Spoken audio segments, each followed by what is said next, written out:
बिस्मिल्लाहिर्रहमानिर्रहीम। अस्सलाम वालेकुम नाज़रीन, आप देख रहे हैं प्रोग्राम सिटी एट 10 और मैं हूं आपकी मेज़बान अना यूसुफ। इस दुआ और इस उम्मीद के साथ कि अल्लाह ताला हम सब के लिए आसानियाँ पैदा करे और हमें आसानियाँ बांटने की तौफीक अता फरमाए। आज के शो का आगाज़ कर लेते हैं और जब कुछ अच्छी चीज़ें आपकी नज़रों के सामने आती हैं तो यकीन माने दिल खुश हो जाता है। और आज जब ये जैसे ही खबर पड़ी कि कोरोना केसेस में कुछ काफ़ी हद तक जो है वो कमी देखी जा रही है, तो ये कमी खुश आइंद ज़रूर है, लेकिन इसको हमने बिल्कुल लाइट नहीं लेना। हमने अपनी रिस्पॉन्सिबिलिटीज़ को समझना है।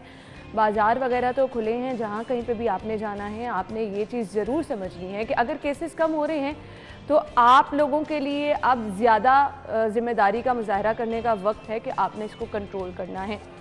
अल्लाह ताला का करम है, हमारे सामने हमसाया ममालिक की भी मिसालें हैं किस तरह से केसेस वहाँ पर बढ़ रहे हैं। तो अल्लाह ताला हम पर रहम करे, हम सबको बचाए। लेकिन ज़रूर आप अपनी रिस्पॉन्सिबिलिटीज़ को समझिए और इन्हीं हालात को हम आगे भी इसी तरह से बेहतर कर सकते हैं अगर हम समझते रहेंगे कि हमने किस तरह से अपना किरदार अदा करना है। साथ ही साथ आज की खबरें भी डिस्कस करेंगे, आज के मेहमानों से भी मुलाकात कराएंगे। आपकी टॉप स्टोरी से आगाज़ कर लेते हैं। पहली खबर आज की क्या है जी? सरकारी महकमों की गफलत, 49% तरक्याती बजट इस्तेमाल नहीं किया जा सका।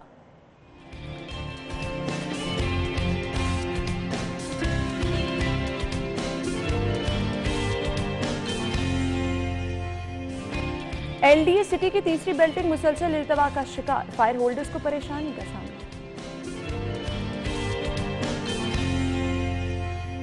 पुलिस ने अब तक का सबसे बड़ा बजट मांग लिया, 1 खरब 55 करोड़ के फंड्स देने की समरी भिजवा दी। और विरासती तकसीम आसान हो गई, जायदाद मुंतकिली के लिए सर्टिफिकेट नादरा से जारी होगा।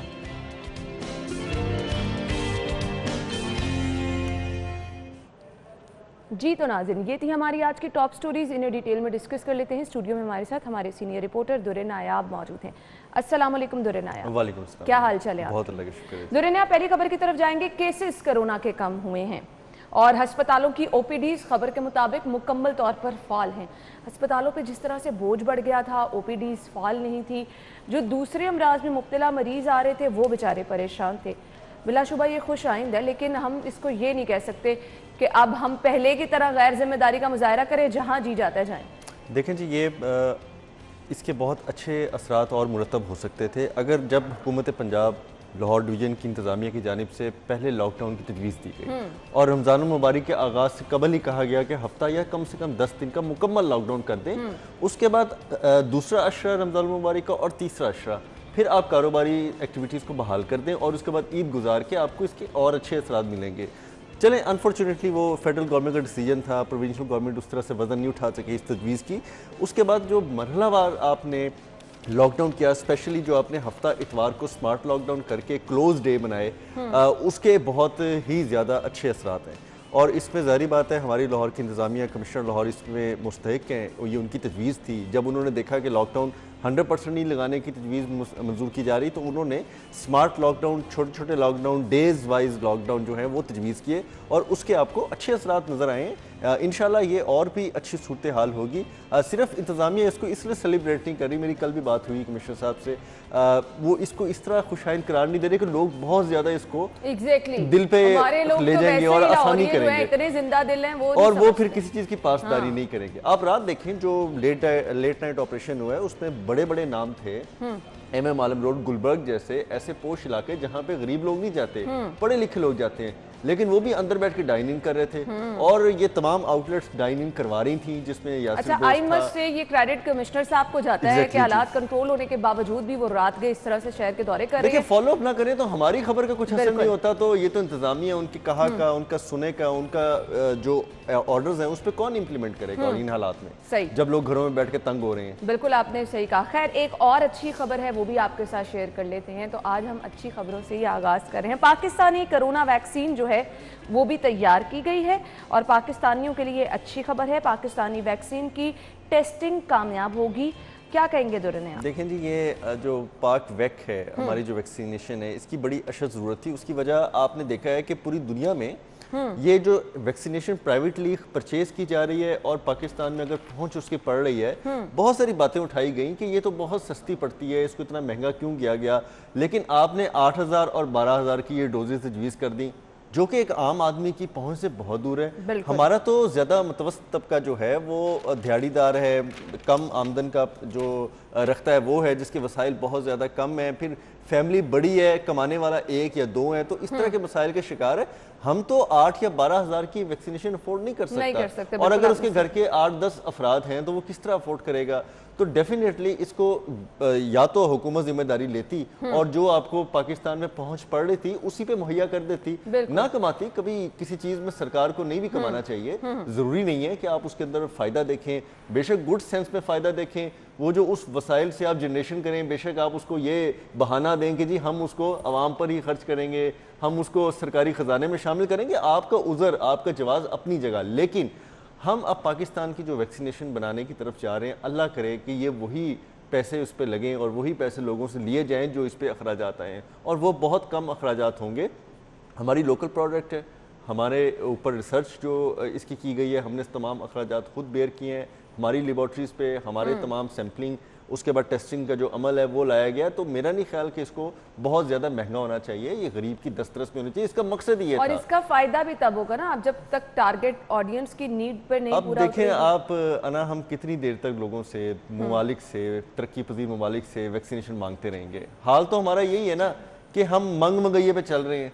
हमने दूसरे मुल्कों की तरफ देखना है कि कोई हमें वैक्सीनेशन दे दे, अगर कोई नहीं दे सकता तो हमें कोई अर्जा निर्खों पे दे दे, कोई नहीं दे सकता तो हमें बहुत कम पैसों पे दे दे, और अगर फिर भी नहीं तो हम फिर उसको कारोबार के लिए इस्तेमाल करें, खरीद के अपने मुल्क में उसको बेचें और इससे एक कारोबार जनरेट करके उसमें पैसे कमाएं। तो हमारा तो अपना ज़र्फ ये है ना, तो हम तो बाहसियत कौम देख रहे होते हैं कि कोई हमें दे जाए। तो ये तो बहुत बड़ा स्टेप है कि हमने इस पर खुद कफालत जो है वो इख्तियार कर ली है, और अल्लाह ताला इसमें कामयाबी दे। इसके रिजल्ट्स जो हैं बाकी हम दुआ गो हैं कि अल्लाह ताला इसमें कामयाबी दे, और बाकी वो जो हम इंतज़ार कर रहे हैं कि जी यहाँ से वैक्सीन आए तो हम लोगों को लगाएं, यहाँ से आए तो उस वाले फेज से भी हम बाहर निकलें, हम कुछ अपना काम करके दुनिया को भी दिखा सकें। आज की पहली खबर हमारे पास है सरकारी महकमों की गफलत के हवाले से। 49% तरक्याती बजट इस्तेमाल नहीं किया जा सका। 87 अरब महकमों के अकाउंट में मौजूद रवा साल 377 अरब का तरक्याती बजट जो है वो मुख्तस किया गया है। तरक्याती स्कीमों की मद में 300 अरब की मंजूरी दी गई है। जी दुरेना। अच्छा, इसमें अब दो खबरें हैं, एक तो मैं आपको इसमें ब्रेकिंग न्यूज़ दूंगा, और दूसरी जो खबर है ना, अब आप कहती हैं कि फंड्स क्यों नहीं इस्तेमाल किए गए, क्योंकि पीटीआई गवर्नमेंट के पहले साल में तो अच्छा, ये चीज़ मुझे वाकई समझ नहीं आती है। वो बड़ी आसान है, आप समझ जाएंगे, क्योंकि वो आपकी मैं उस अप्रोच से समझाता हूँ कि हम पहले साल तो जब पीटीआई की गवर्नमेंट आई, हम सिर्फ बुरा भला कहने में मसरूफ़ थे। हमने पिछली गवर्नमेंटों के तमाम जो नुकसानात हैं, उनके जो फ़ायदे हैं, उनको कैलकुलेट किया, उनके प्रोजेक्ट्स पे जितना हम मवाद जो है लोगों में जहर भर सकते थे हमने भरा पूरी तरह, और हमने बताया जी कि हमें तो इन मनसूबों की ज़रूरत ही नहीं थी। जब दूसरा साल स्टार्ट हुआ तो हमें एहसास हुआ कि नहीं भाई, तरक्याती मनसूबों के बगैर और जो दिखता है वो बिकता है, उसके बगैर तो हम चल नहीं सकते। फिर हमने छोटे छोटे प्रोजेक्ट्स में वो सोचना शुरू किया, लेकिन एक्सपीरियंस नहीं था ना। हमारी सोच क्या होती थी, गली मोहल्लों की, तरक्याती कामों की, सड़कों की छोटी मोटी बातें। चले खैर आगे चले, फिर हमने देखा कि फौरी तौर पे क्या कर सकते हैं। हमने दूसरे साल के आखिर में पुराने मंसूबे जो पिछली गवर्नमेंट के थे उनको कंप्लीट करके, बहुत मेहरबानी है, कंप्लीट करके आगे चलाना शुरू किया, और उन पे अपनी तख्तियाँ लगा के फीते काटने शुरू कर दिए। दुआएं खैर हुई, अल्लाह की मेहरबानी हुई। तीसरा साल जब आया तो हमने बहुत बुलंदो बांग दावे कर दिए, जिसमें बड़े बड़े लाहौर शहर के मेगा प्रोजेक्ट 10-12 अरब रुपए के प्रोजेक्ट अनाउंस कर दिए गए, और फौरी तौर पे फिरदौस मार्केट का अंडरपास शुरू कर दिया गया। उसके साथ जो हुआ वो वक्त का ज़िया, मैं वो बताना नहीं चाहता, वो तो आपको अब लाहौर वालों को पता है।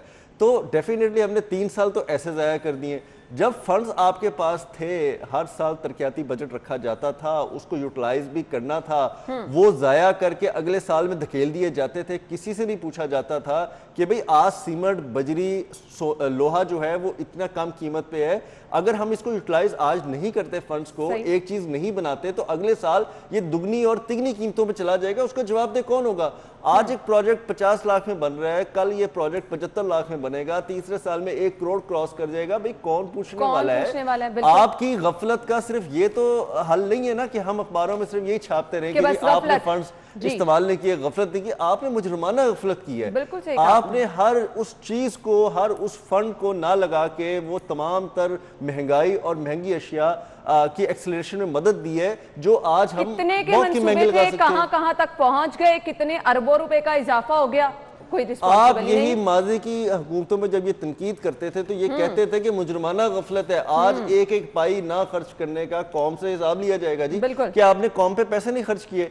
आज ये बातें करते हैं कि जी हम तो किफायत शारी कर रहे थे, हम तो पैसे बचा रहे थे, हमने तो कौम के एक एक पाई को जो है अच्छा वो बड़ी दुनिया, मेहनत मैं से खर्च चाहती हूँ किया। लोगों की आसानी के लिए आप ये बता दें, तो जो बात फंड्स है। इस्तेमाल नहीं होते, इनका आप इस्तेमाल नहीं करते, बस आप अपनी सियासत में बिजी रहे हैं, ये जो फंड्स इस्तेमाल नहीं हुए, ना तो कोई काम हुआ, ना तो तरक्याती मंसूबे जो हैं वो हतमी शक्ल में पहुंचे, फंड्स का बनता क्या है, क्या होता है? आज मैं ये बात भी इस प्रोग्राम में कहना चाहता हूँ कि पहले क्या होता था कि फंड्स इस्तेमाल नहीं होते थे, लेकिन वो रीअप्रोप्रिएट हो जाते थे। अगले फिस्कल ईयर में उनको दोबारा से जहाँ ज़रूरी समझा जाता था रीअप्रोप्रिएट कर वहाँ देते। पे इस्तेमाल। लेकिन आपने क्या किया है, आपने इस रवा माली साल में, जिसके ख़त्म होने में शायद 1 महीना मुश्किल रह गया है, आपने क्या किया, आपने ऑरेंज लाइन के 10 अरब उठा के लाहौर शहर के मेगा प्रोजेक्ट्स पे लगा दिए। जिस प्रोजेक्ट के अपने फंड से उसको आपने यूटिलाइज नहीं किया। ऑरेंज लाइन के नीचे इंफ्रास्ट्रक्चर की हालत आज आप जाके देख लें तो आपको यकीन करें दिल नहीं करेगा खड़े होने सही को। कह रहे हैं आप ठोकर से लेके चुबुर्जी तक चले जाएं, बीच में जो ड्रेन है वो उबल रही है, कूड़े करकट का ढेर बन चुके हैं, सड़कें टूट फूट का शिकार है। आपके स्टेशन जो है वो इंतहाई गंदा और बोसीदा हालत में 1 साल के अंदर आ गए हैं, जितनी वहां पे फुटवर्क है। आपने वो फंड्स तो सारे यूटिलाइज कर लिए। अब ये जो फंड्स इस्तेमाल नहीं हो रहे, ये ज़बरदस्ती इन महकमों के अकाउंट से उठाए जा रहे हैं और उठा के वापस सरकार उनको अपने अकाउंट्स में मुंतकिल कर रही है। और वो कहाँ जा रहे हैं, अब वो कहाँ इस्तेमाल होंगे, उनकी रीअप्रोप्रिएशन किस तरह से होगी, ये खबरें आना शुरू हो जाएंगी। आइंदा चंद दिनों में आप देखेंगी कि जी एलडीए से इतने बजट सरकार के जो एडीपी के उठा लिए गए जो इस्तेमाल नहीं हुए और उसको XYZ सेक्टर में डाल दिया गया। इसी तरह पानी के लिए जो सरकार ने बजट दिया था, वासा उसको किसी वजह से इस्तेमाल ना कर सका और ये फंड उठा के XYZ अखराजात में डाल दिए गए। अब ये शुरू हो गया जो पहले नहीं होता था। होता ये था कि अगर वासा एक सिविल सिस्टम को नहीं बना सका, उसके बीच में बहुत सारे मसाइल थे, उनकी अपनी गफलत थी, लापरवाही थी, लेकिन वो सिविल सिस्टम बहुत ज़रूरी है लाहौर शहर का तब्दील होना। लिहाजा नेक्स्ट फिस्कल ईयर में वही पैसे आपको दोबारा रिलीज करके रीअप्रोप्रिएट कर दिए जाएंगे। लेकिन अब ये नहीं हो रहा। अब ये हो रहा है कि बस ठीक है, पैसे आपने इस्तेमाल किए नहीं किए, अगर आप नहीं कर सके आप फारिग है, वो पैसे सरकार उठा के किसी और बजट और हेड में इस्तेमाल कर लेगी और आप मुंह देखते रह जाएंगे। तो ये जो चीज़ है ये आपके वसाइल का बेदरेग इस्तेमाल है, ये नहीं होना चाहिए। जो चीज़, जो पैसा, जो अफसर जिस मकसद के लिए आपने भर्ती किया, जो पैसा जिस मकसद के लिए आपने मुख्तस किया, आपको उसी के लिए इस्तेमाल करना चाहिए। ये बड़ी गैर ज़रूरी जिम्मेदारी आप पे आयद होती है कि आप इसको किसी और मकसद के लिए इस्तेमाल कर लें। तो अब ये होने ये जा रहा है कि 49% जो आपका तरक्याती बजट है अब वो पिक एंड चूज पे यूज होगा। अपनी मर्जी से आइंदा माली साल में जो प्रोजेक्ट्स रखे जाएंगे, जो तरक्याती काम ये फैसला कौन करता है कि आपने कहां पे इसको इस्तेमाल करना है? यहाँ पे तो ये पैसे इस्तेमाल नहीं हो सके इस मंसूबे पर। सबसे बड़े शाह से बड़े शाह के वफादार महकमा फाइनेंस वाले। सही कहा। वज़ीर आला तो कहते हैं ना जी कि मुझे अपने हलकों में, मुझे अपने पंजाब में, मुझे लाहौर शहर के इतने हलकों में इतनी सड़कों के लिए डेवलप चाहिए, मुझे आबादियों के लिए इतने फंड्स चाहिए। लेकिन फाइनेंस ये नहीं कहने की जरूरत रखता कि सरकार हमारे पास तो पैसे नहीं है, हमारे पास तो वही पैसे हैं जो पिछले साल के बचे बुचे हैं, हमने उनको दोबारा एलोकेट करना है, लोगों को महकमों को वापस करना है। वो कहते हैं जी हम कर लेंगे। फिर वो क्या करते हैं, वो ये करते हैं कि आपके इदारे के, मेरे इदारे के पैसे बचे हुए वो खींचते हैं और खींच के वो एक हेड बनाते हैं जिसमें तरक्याती फंड में वो शो करते हैं कि हमारे पास बहुत बड़ा ज्यादा पैसा है और हमारे पास 600 अरब रुपए का बजट है, हमारे पास 600 करोड़ का बजट है। फिर ऐसे फिगर्स आते हैं और आप और मैं प्रोग्राम में बैठ के डिस्कस कर रहे होते हैं कि लाहौर शहर का 600 करोड़ रुपए का बजट जो है वो मंजूर कर लिया गया। तो ये पैसे तो वहां से आते हैं और वहां चले जाते हैं। लिहाजा ये जिम्मेदारी हुकूमत वक्त पे आयद होती है कि जो पैसा जिस मकसद के लिए रखा गया उसी के लिए इस्तेमाल। लेकिन आप यकीन माने होगा कुछ नहीं, हम यही कहते रहेंगे गफलत, गैर संजीदगी और ये सिस्टम इस तरह से चलता रहेगा। पैसे उठा के XYZ हेड के बजट्स पे लगा दिया जाएगा और दीगर शहरों में बड़े बड़े उमरा वुजरा शुरुफा के हलकों में जो है ना, बिल्कुल आपने सही कहा और यही होता रहेगा जी। हमने अगली खबर की तरफ जाना है। LDA सिटी की तीसरी बेल्टिंग है जो कि मुसलसल इल्तवा का शिकार है। इसकी वजूहात क्या हैं और फाइल होल्डर्स जो परेशान हैं उनकी परेशानी का दावा कौन करेगा? ब्रेक के बाद आते हैं, हमारे साथ रहिएगा।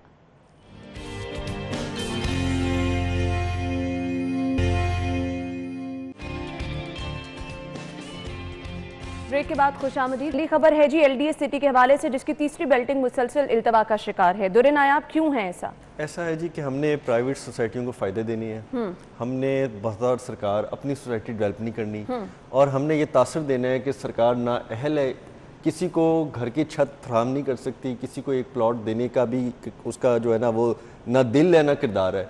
अब ये क्यों होता है कि मैं जिस इदारे में काम करूं उस इदारे के साथ मेरी इज्जत ना हो, मेरी उस इदारे के साथ लॉयल्टी ना हो, मैं उसके लिए कोई काम ही ना कर सकूं, क्योंकि मेरे मफादात किसी और सेक्टर में साथ होते हैं। इन्होंने LDA एवेन्यू 1 में क्या किया? 18 साल से LDA एवेन्यू 1 अनाउंस की, बेहतरीन लोकेशन पे थी, सब कुछ था, खूबसूरत जगह थी, लेकिन आपने 18 साल से लोगों को उसका कब्जा ही नहीं दिया और अलॉटमेंट ज़ाया की। आज उसके इर्द गिर्द जो सोसाइटीज़ हैं प्राइवेट, कब्जा ना देने की क्या वजह? ये तो मैं बता रहा हूँ कि देखें आपके आसपास इतनी बड़ी बड़ी सोसाइटियाँ तामीर हो के उनका प्लॉट कितना महंगा चला जाए, लेकिन आपकी सोसाइटी में ना कोई रुख करे, ना कोई वहाँ पे प्लॉट लेने को तैयार हो, और जिन लोगों को प्लॉट्स वहाँ पे मिले हैं उनको 18 साल से कब्जा ना मिले तो लोग क्या तासर रखेंगे? बड़ी मुश्किल से LDA एवेन्यू 1 का दाग अभी उतरा नहीं था तो LDA सिटी आगाज़ किया गया।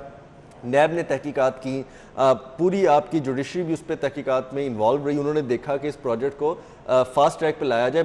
मुश्किल इस प्रोजेक्ट को फास्ट ट्रैक पे तमाम तर अदलिया की बहुत बड़ी इसमें मेहरबानी है कि इस प्रोजेक्ट को वो आगे लाने में उन्होंने किरदार अदा किया। नैब का बड़ा किरदार है कि उन्होंने इनको पुश किया, वरना इनका नहीं ये पूरा इरादा था कि इस प्रोजेक्ट को ये स्टार्ट करते और यहाँ पे ग्राउंड ब्रेकिंग कोई करते। बहरहाल डेवलपमेंट स्टार्ट हो गई, लोगों को फाइलें देने का सिलसिला स्टार्ट हुआ, लेकिन ना कितने दिन तक मैं इंतज़ार करूँगा, कितने महीने कितने साल तक मैं इंतज़ार करूँगा? बहसीयत मैंने वहाँ पे घर बनाना है, मैंने वहाँ पे प्लॉट लिया है, मेरी ज़िंदगी भर की जमा पूंजी है, मैं बैरून मुल्क था, ओवरसीज़ था, हर सेक्टर का बंदा वहाँ पे परेशानी का शिकार है। 10,017 फाइलें जो हैं वो इशू हो चुकी हैं, मजीद तादाद नहीं है, मजीद 2300 फाइलें इन्होंने इशू कर दी हैं। अब आप उस तरफ आ जाएं जी के 12,000 और 13,000 के लगभग फाइलें जो है वो मार्केट में हैं और लोग वेट कर रहे हैं। 10,000 वो लोग हैं जिनको आपने प्लॉटिंग का नंबर दे दिया है, लेकिन प्लॉट अभी मौके पे नहीं आपने फराहम किए, ना वहाँ पे डेवलपमेंट इस लेवल की हुई है। 2300 वो लोग हैं जिनको आपने कागज़ का टुकड़ा पकड़ा दिया सरकार की स्टैंप लगा के, लेकिन उनको ये नहीं पता कि हमने किस ब्लॉक में प्लॉट मिलना है, हमने किस जगह जाना है, A सेक्टर है, B ब्लॉक है, C सेक्टर है, यानी कोई नामोनिशानी नहीं है, नामोनिशानी नहीं है। और डेवलपमेंट की ये हालत है कि LDA सिटी में ना अभी तक पानी का प्रॉपर इंतजाम किया गया, ना वहाँ पे सीवेज ड्रेनेज सिस्टम को प्रॉपर वहाँ पे इंटेक्ट किया गया, वहाँ पे सुई गैस आपकी बिजली का कनेक्शन तक अप्लाई ना किया जा सका प्रॉपरली। अगर मैं प्लॉट बना भी दूं तो भाई ना वहाँ पे गैस होगी, ना वहाँ पे बिजली होगी, कितना अरसा वहाँ जाने का सोच ही नहीं सकते। और फिर क्या होगा? मैं जाऊंगा 10, 12, 13 हज़ार लोग नैब में दरखास्तें देना शुरू कर देंगे कि देखें जी इन्होंने पहले LDA एवेन्यू 1 में क्या किया, फिर LDA सिटी में क्या किया। सिर्फ फाइलों का रेट बढ़ाने के लिए सट्टा खेला जा रहा है। मैं बड़ी जिम्मेदारी के साथ ये बात कर रहा हूँ कि आप बेल्टिंग नहीं करते, जितनी देर रोकी रखते हैं लोग डिमांड, और लोग एक लालच के पीछे लगे रहते हैं कि जी बेल्टिंग होने वाली है, हमारा प्लॉट अच्छी जगह लगेगा, कॉर्नर पे लगेगा, मेन रोड पे लगेगा, 20 फुट रोड पे लगेगा, 100 फुट रोड पे लगेगा, पार्क के सामने लग जाएगा। हम इस लालच में तेजी के साथ लोगों को फाइलें बेचते रहते हैं। मैं लालच में फाइल खरीदता रहता हूँ, जो फाइल 20 लाख की है वो 25 लाख पे चली जाती है, फिर उस फाइल को शॉर्ट कर देते हैं, फिर शॉर्ट करके लोगों का रेट और बढ़ा देते हैं।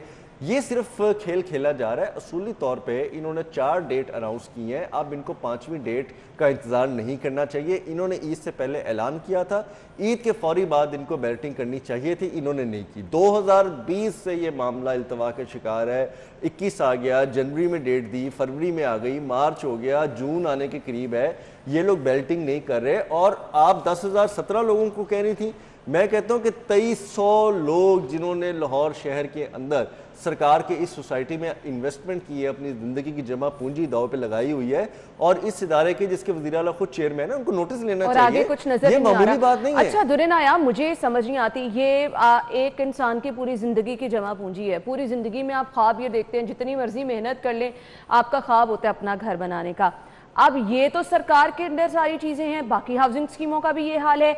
एक बेचारा इंसान जिसने अपनी पूरी ज़िंदगी की जमा पूंजी एक जगह पे इन्वेस्ट करनी है, वो किस तरह किस पे यकीन करे कि इस हाउसिंग स्कीम में जाके अपना प्लॉट खरीदने की जसारत भी करे? क्या इसके लिए कोई रूल्स एंड रेगुलेशन? हर तरफ धोखा ही है। अन्ना देखिए इसका इम्पैक्ट क्या हो रहा है। अब जो बड़ा साफ़ सुथरा सोसाइटी होल्डर है, जिसने अच्छी सोसाइटी बनाई, उसने तमाम कानून के तकाजे पूरे किए, उसने तमाम वाइट पेपर्स को सामने रखा, उसने अपनी मनी जो ट्रेल है वो पूरी शो की, तमाम फंड्स उसके पास थे, उसके पास उतनी ही गुंजाइश है ना जितनी ज़मीन है।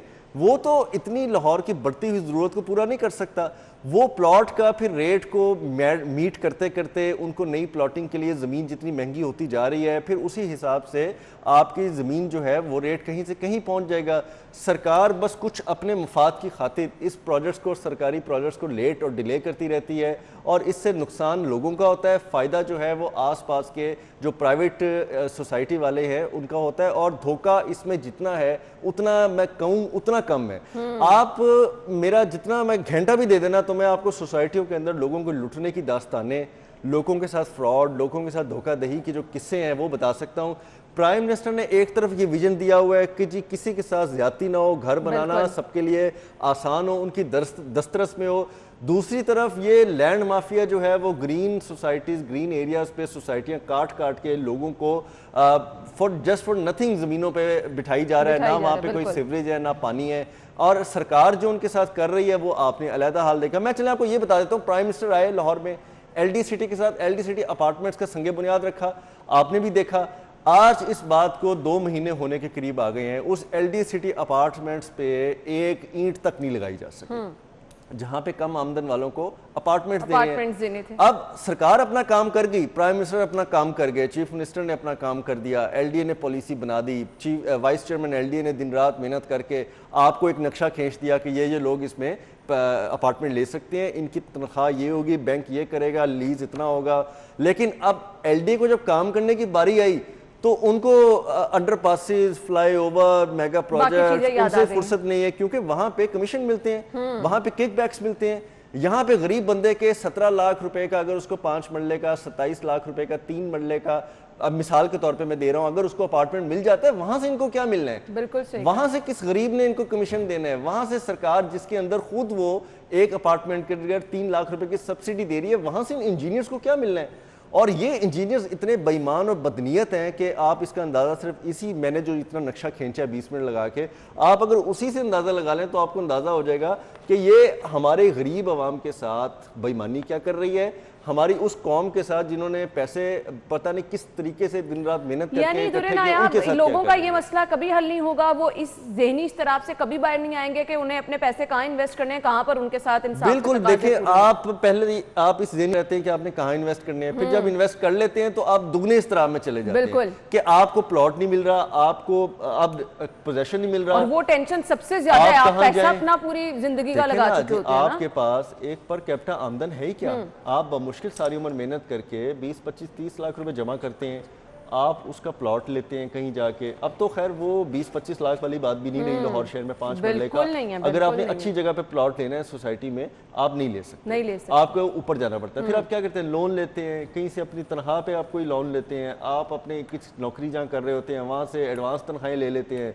भाई गरीब लोगों के पास तो यही रिसोर्सेज है ना, और आप उनके साथ क्या करते हैं? इस सरकार को मेरा ख्याल है कि पूछना चाहिए LDA से कि भाई आपने LD सिटी जो मंसूबा इतना ज़बरदस्त था, जिसमें बहुत सारे ऐसे ब्यूरोक्रेट्स जो नैब में अंडर इन्वेस्टिगेशन रहे और वो क्लियर होके निकले क्योंकि प्रोजेक्ट इतना अच्छा था, तो आप इसके साथ क्या कर रहे हैं? जब इस प्रोजेक्ट में कोई कोताही नहीं है, इस प्रोजेक्ट में कोई परेशानी नहीं है, तो आप इनके साथ क्या डिले टैक्टिक्स यूज़ कर रहे हैं?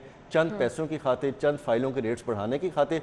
क्योंकि एक और जो फैक्टर मैं कहना भूल गया कि LDA के अंदर ही खुद प्रॉपर्टी डीलर बैठे हुए हैं, वो भी तो फिर ये रेट्स बढ़ाने और फाइलें बढ़ाने के लिए डिले टैक्टिक्स यूज करते हैं। और डिले टैक्टिक्स हमेशा तभी यूज किए जाते हैं जब आपने अपने किसी चीज की प्राइस बढ़ानी हो। आप चीनी, आटा, सब्जी, दालें, इन चीजों से आप देख लें कि जब ज़ख़ीरा अंदोज़ी की जाती है तो प्राइस बिल्कुल ऐसा ही है। जी नाज़रीन, हमने ब्रेक की तरफ जाना है, वापस आएंगे तो पुलिस का बजट जो है वो हम डिस्कस करेंगे। पुलिस ने अब तक का सबसे बड़ा बजट मांग लिया है, ये हम खबर डिटेल में डिस्कस करते हैं, और इस बजट से क्या कुछ तब्दीली भी आएगी, लोगों का भी कुछ भला होगा? इस पे बात करते ब्रेक के बाद हमारे साथ रहिए।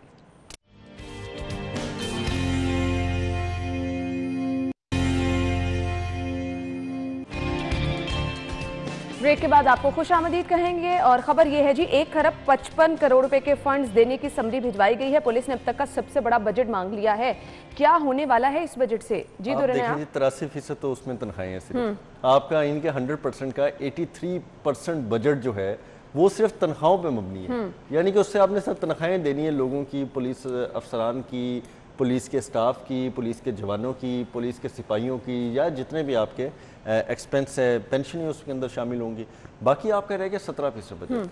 17% बजट में पूरी पंजाब पुलिस की जो इतनी बड़ी स्ट्रेंथ है उसकी ग्रूमिंग किस तरह करेंगे, उनकी ट्रेनिंग्स किस तरह करेंगे, उनकी वर्दियाँ, उनके जूते, उनके बूट्स, उनके एमुनिशन जितना है, उसके बाद अपग्रेडेशन के लिए जो चीज़ें रिक्वायर्ड होती हैं, वायरलेस सिस्टम है, आपके पास गाड़ियाँ हैं, बहुत सारी चीज़ें हैं, फ्लीट में आपको चीज़ें चाहिए होती हैं, ट्रांसपोर्टेशन के लिए आपको बहुत कुछ चाहिए होता है। वो कैसे करेंगे 17% में? फिर 17% में पुलिस के जो बड़े हाई रैंक ऑफिसर हैं उनकी अयाशियाँ, उनके अल्ले तल्ले किस तरह होंगे, ये भी एक बहुत बड़ा क्वेश्चन है, क्योंकि वो तो नहीं होगा। उनको तो बहुत ज़बरदस्त किस्म की 4000 सीसी 6 सिलेंडर RKR जीप्स और गाड़ियाँ चाहिए होती हैं जो 1 लीटर में शायद 2 किलोमीटर बमुश्किल करती हैं, और वो इतनी लग्जरी और हैवी गाड़ियाँ यूज़ करते हैं। फिर उनके स्क्वाड में इतनी बड़ी लग्जरी गाड़ियाँ चल रही होती हैं, वो भी कंजप्शन करती हैं फ्यूल की।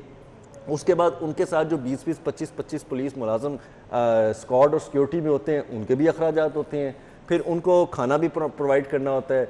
फिर जो हमारी सरकार जो सब मौजूद है उनका एक दावा था कि हम प्रोटोकॉल नहीं देखेंगे जी, हम VVIP मूवमेंट्स को छोड़ देंगे, हमें नहीं चाहिए ये सड़कें ब्लॉक करना, और ये क्या होता है, ये तो बहुत बादशाहत है इस मुल्क में।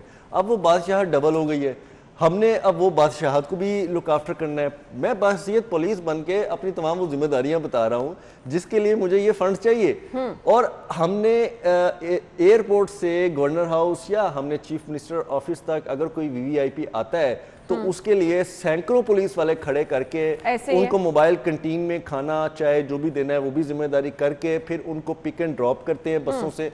भाई ये बहुत छोटे छोटे अयाशियां हैं जिसकी हमें जरूरत तो नहीं थी। अच्छा, अब आपने ये अयाशियों की एक लिस्ट तो बता दिया। इरफान मलिक ने हमें ज्वाइन किया है। इरफान, खबर ये है जी पंजाब पुलिस ने 1 खरब 55 करोड़ रुपए का बजट मांगा है। अब 83% गया तनख्वाहों पर, 5% पेट्रोल, जबकि बाकी अखराजात भी हैं, और मौजूदा फंड से 3 करोड़ 40 लाख 11 घरों की तज़ीनो आराइश पर भी खर्च होंगे। अब ये सब काम जो है वो अगर फंड जो है इधर खर्च हो जाएंगे, जो पुलिस का असल काम है उस पर क्या खर्च होगा? मुझे सिर्फ ये बता दें, पुलिस ने अवाम का तहफ़्फ़ुज़ करना है, जदीद गैजेट्स की ज़रूरत है, हमने पुलिस के निज़ाम को जदीद खुतूत पर इस्तेमाल करना है, ऐसा तो कुछ होता नजर नहीं आ रहा है इस फंड में। जी बिल्कुल, आपको ये बात बिल्कुल ठीक है कि फंड जो है जो पुलिस को जारी किए जाते हैं उसमें 80% जो है वो सैलरीज की मद में चला जाता है, उसके बाद 5% जो है वो फ्यूल की मद में, और बाकी इनके पास जो 15% रहता है वो मुख्तलिफ अखराजात में जो है वो खर्च किया जाता है।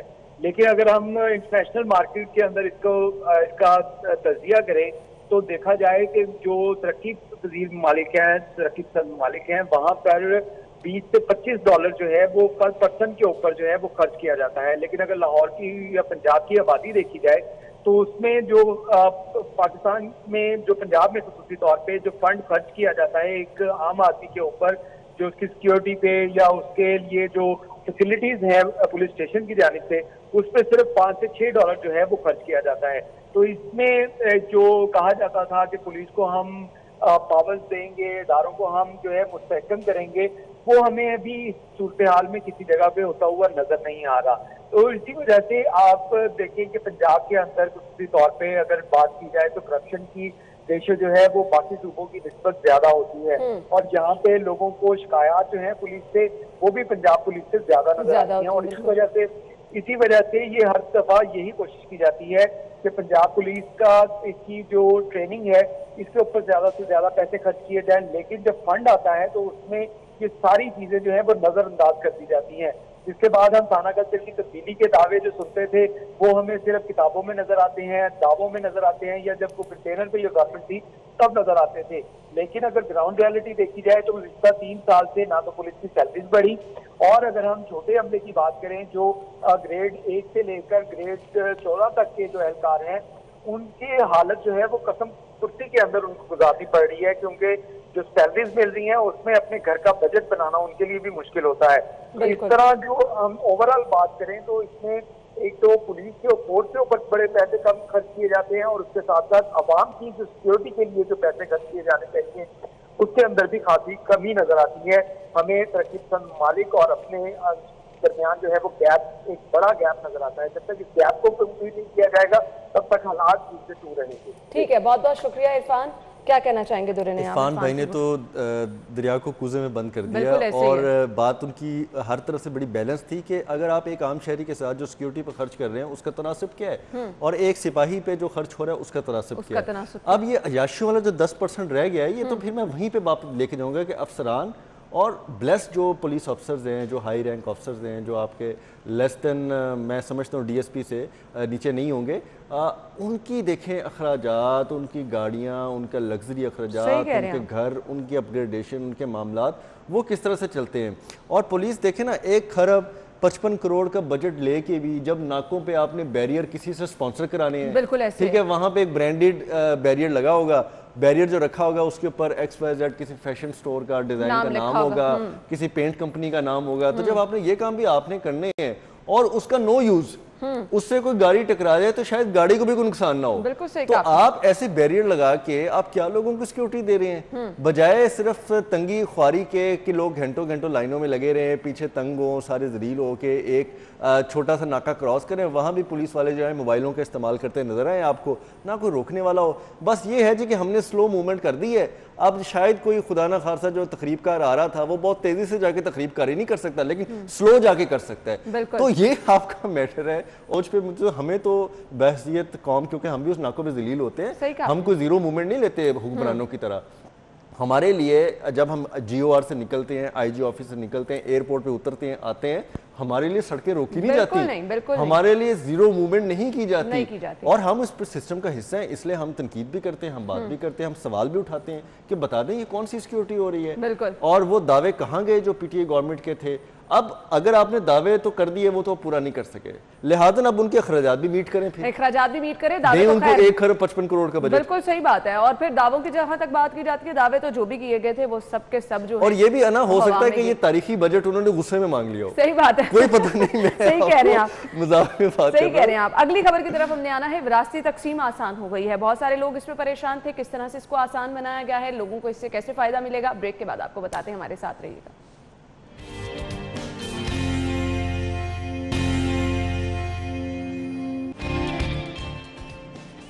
वेलकम बैक जी। तो नाज़रीन, ये खबर आप तक पहुंचाई। अगली खबर जो हम डिस्कस करने वाले हैं वो है जी विरासती तकसीम के हवाले से। जायदाद मुंतकिली के लिए सर्टिफिकेट नादरा से जारी होगा। पहले इसका तरीक़ाकार क्या था, क्या मुश्किलात थी और अब क्या आसानी हुई है?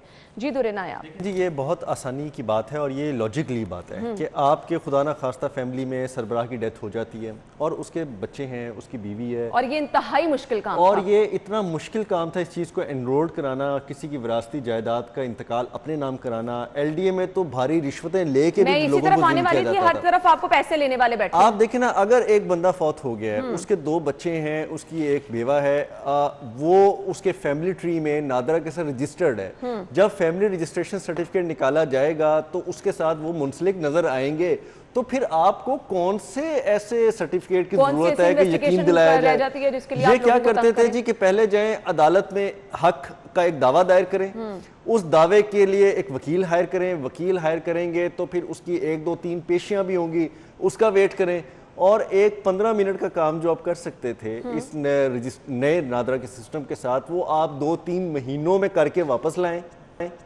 फिर आप एप्लीकेशन पे एप्लीकेशन दें जी कि अब मैंने विरासती हक का जो तमाम तर इख्तियार है वो हासिल कर लिया है, अदालत ने मेरे हक में फैसला सुना दिया है, मेरे हक में दावा जो है वो दे दिया है, अब आप मेरे वालिद साहब या मेरी वालदा की जायदाद बहसियत बेटा जिसको नादरा रजिस्टर्ड करता है, जिसको नादरा शनाख्त भी करता है, उसके नाम कर दिया जाए। भाई इतना लीथल प्रोसेस जो था वो क्यों? सबसे पहले इसका नफाज LDA में यकीनी बनाया गया। चलें इसका क्रेडिट उनको जाता है कि LDA की गवर्निंग बॉडी अथॉरिटी के अंदर वाइस चेयरमैन LDA ने ये फैसला दिया कि ये विरासती इंतकाल जो नादरा में रजिस्टर्ड है, बच्चों का बाप के साथ लिंक है, बीवी का शौहर के साथ लिंक है, उसमें आप फौरी तौर पे ये तमाम तर नादरा का फैमिली रजिस्ट्रेशन सर्टिफिकेट लाएं और उसके बाद उसको रजिस्टर्ड करके अपने बच्चों को ये हक जो है वो दिलवाएं। ये बहुत अच्छा फैसला हो गया। उसके बाद अब हुकूमत पंजाब ने इसको अडॉप्ट किया है। फैसला साजी करना और अच्छे फैसले को अडॉप्ट करना ये बहुत अच्छी बात होती है, लेकिन इस पर तखीर की जाए तो ये फैसला जो है लोगों के लिए दर्द सर बन जाता है। अच्छा, अब इसके मुताबिक देखें जी, पुराने जो केसेस हैं वो चलते रहेंगे, नए केसेस नादरा में जाएंगे, अब पुराने बेचारों का क्या? यही बात है। उसकी मेरा ख्याल है कि लीगल प्रोसीडिंग्स हैं कि अगर एक अदालत में दावा दायर हो गया है तो उसको डिस्पोज होने तक, उसको फैसला साजी तक वो छेड़ नहीं सकते। हो सकता है कि मोअज़्ज़िज़ जज साहिबान ये कह दें कि चूंकि अब ये नादरा में इम्प्लीमेंट हो चुका है, लिहाजा हम इसको डिस्पोज ऑफ करते हैं और आप जाएं नादरा से फैमिली रजिस्ट्रेशन सर्टिफिकेट लेकर आप अपना केस। हो सकता है ये ऑप्शन है, लेकिन जब तक मोअज़्ज़िज़ अदालत अपने केसेस को ख़त्म नहीं करती या उनको वहाँ पे वो उसमें फारिग नहीं करती तो तब तक आप नहीं छेड़ सकते। ये तो चलें कम से कम ये होगा कि यहाँ जो आपको पैसे देने पड़ते, लेकिन आने वाले दौर के जो वकीलों की फीसें देनी पड़ती थी, अदालतों के जाने पड़ते थे, फिर सारे बहन भाई आपकी सारे लाइन बना के अदालतों में इकट्ठा करके बयानबाजी करानी पड़ती थी, फिर LDA में जाके एक फौज जफर मौत जारी होती थी, तो बहुत बड़ी ये ख्वारी थी, एक हेजल था। अब उसको दूर कर रहे हैं। अब सिंपल यू जस्ट गो और आप बताएं जी कि फैमिली रजिस्ट्रेशन सर्टिफिकेट ये मेरा फैमिली ट्री है, इसमें ये मेरे वालिद साहब अल्लाह खुदा न खास्ता वो अब नहीं रहे दुनिया में और अब ये चीज़ें हो गई हैं और इसको करवा के आप बच्चों के नाम, बीवी के नाम, जो लीगल राइट्स। चलें जी, फाइनली कोई एक मजाक में मैं बात करना चाह रहा हूँ। जिन्होंने अपनी को शादियां छुपाई होती हैं, जिन्होंने अपनी को फैमिलीज छुपाई होती हैं, तो उनके लिए हक बहुत मुश्किल हो जाएगा, क्योंकि वो तो फैमिली रजिस्टर्ड नहीं होंगे और नादर रजिस्टर्ड नहीं होंगे। लेकिन just for light and mouth, ये मजाक में मैं आपको बात कर रहा था, ये बहरहाल एक कबाहत आ सकती है, तो लिहाजा अब उनको भी रजिस्ट्रेशन करवा लेंगे। लेकिन ओवरऑल मैं इस खबर को खुशाइंदी कहूंगी, लोगों के मसले हल बहुत बड़ा फायदा है, बहुत बड़ा इसमें एहसान किया सरकार ने। सही किया आपने, कुछ तो आसानी पैदा कर दिया। बहुत बहुत शुक्रिया दुरेना आप। नाज़रीन, ब्रेक के बाद हेडलाइंस जानिए, फिर शो में ज्वाइन करते हैं।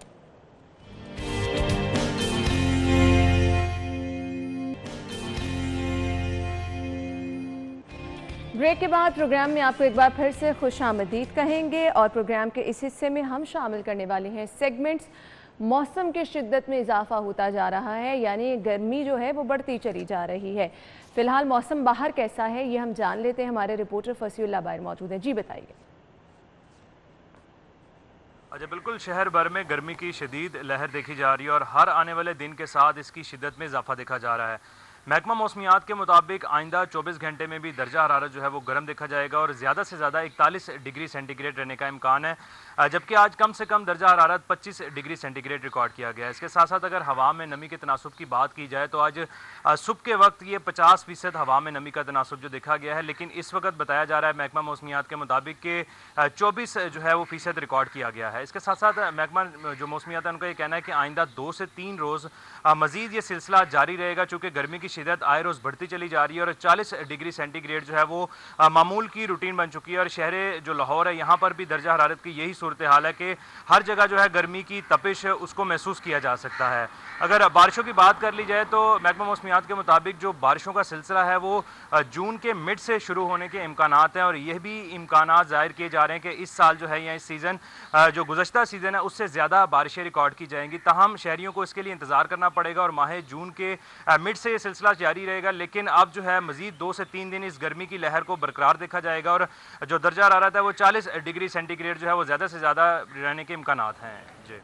जी बहुत शुक्रिया। गर्मी बढ़ रही है और ये सिलसिला अब इसी तरह से आगे जारी रहने वाला है, यानी शहर में मौसम शदीद गर्म होगा। तो गर्म मौसम के पेश नज़र आप लोगों ने एहतियात करनी है। गर्मी की शिद्दत से बचने के लिए पानी का इस्तेमाल जितना ज़्यादा आप करेंगे उतना ही ज़्यादा आपके लिए बेहतर होगा। अगले सेगमेंट की तरफ बढ़ते हैं, जान लेते हैं आज के भाव क्या हैं।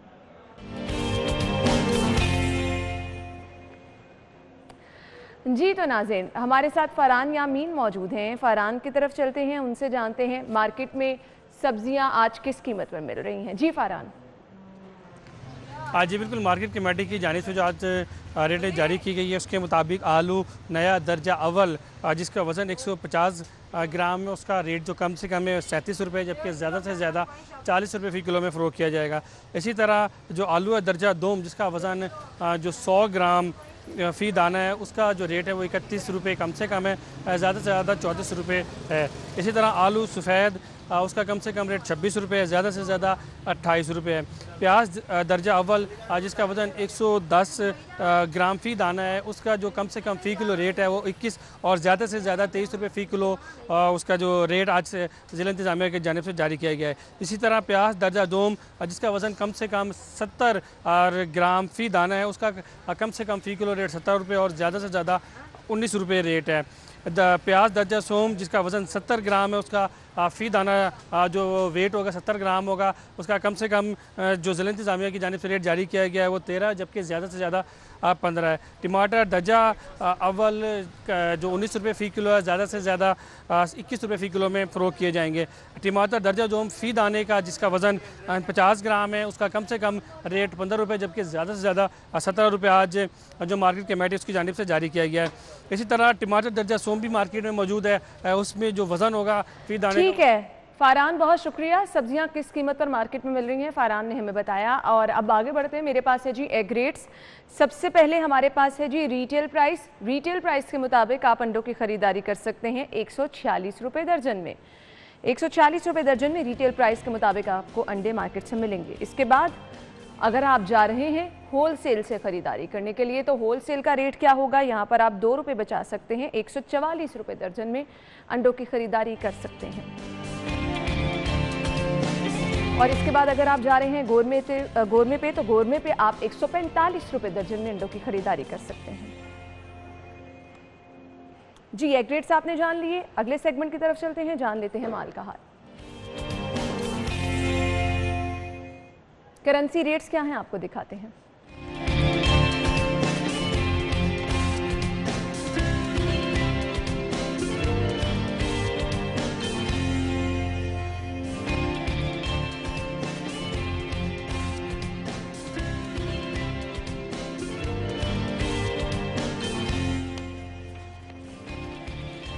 जी करेंसी रेट्स आपने जान लिए, अगले सेगमेंट की तरफ चलते हैं जो कि है बचत बाजार।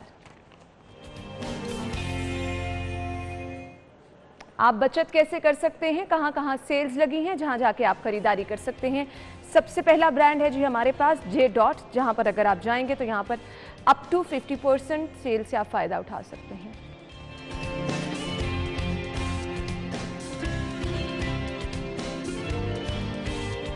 Royal tag up to 50% off है।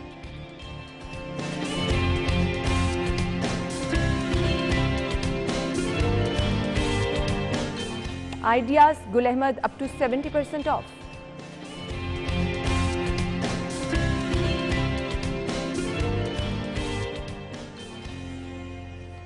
और इसके बाद जी रंगजा पे अगर आप जाएंगे यहां पर अप टू 50% ऑफ है।